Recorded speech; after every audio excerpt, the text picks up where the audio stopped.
अब हम one nation one election पर काम कर रहे हैं।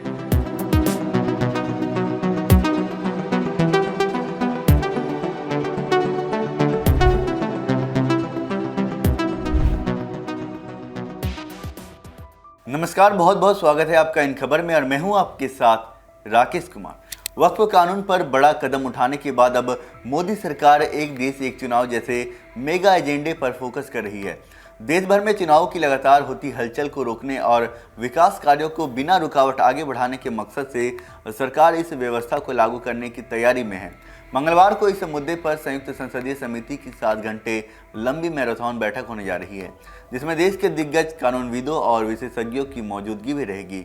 जानकारी के मुताबिक जेपीसी की 7 घंटे की मैराथन बैठक में 4 सत्र होंगे, जिसमें एक देश एक चुनाव को लेकर उसकी कानूनी पेचीदगियों पर गहन विचार विमर्श होगा। संयुक्त संसदीय समिति के सदस्यों के मौजूदगी में सुप्रीम कोर्ट के पूर्व न्यायाधीश जस्टिस हेमंत गुप्ता और जम्मू कश्मीर के हाईकोर्ट के पूर्व न्यायाधीश एसएन झा के साथ चर्चा का एक सत्र होगा। विधि आयोग के चेयरमैन जस्टिस बीएस चौहान तीसरे सत्र में भागीदारी करेंगे।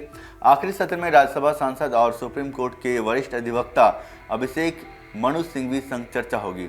वहीं से पूरे मामले पर संयुक्त संसदीय समिति के अध्यक्ष पीपी चौधरी का कहना है कि वन नेशन वन इलेक्शन पर वेबसाइट लॉन्च की जाएगी, जिसको लेकर समाचार माध्यमों से सभी प्रमुख भाषाओं में विज्ञापन भी प्रकाशित कराया जाएगा, ताकि ज़्यादा से ज़्यादा लोग अपनी राय दे सकें।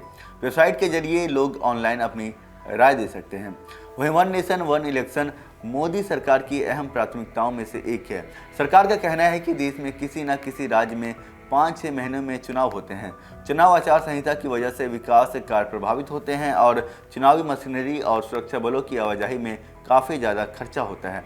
राजनीतिक दल भी हर वक्त चुनावी गतिविधियों में व्यस्त रहते हैं। अगर एक साथ आम चुनाव और सभी राज्यों के चुनाव कराए जाते हैं तो ये दिक्कतें दूर हो जाएंगी। आज़ादी के बाद लंबे समय तक इसी तरीके से चुनाव होने का तर्क भी दिया जाता रहा है।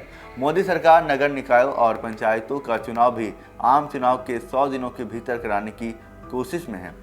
वहीं इसी के साथ ही आपको बता दें कि one nation one election Modi सरकार की अहम प्राथमिकताओं में से एक है।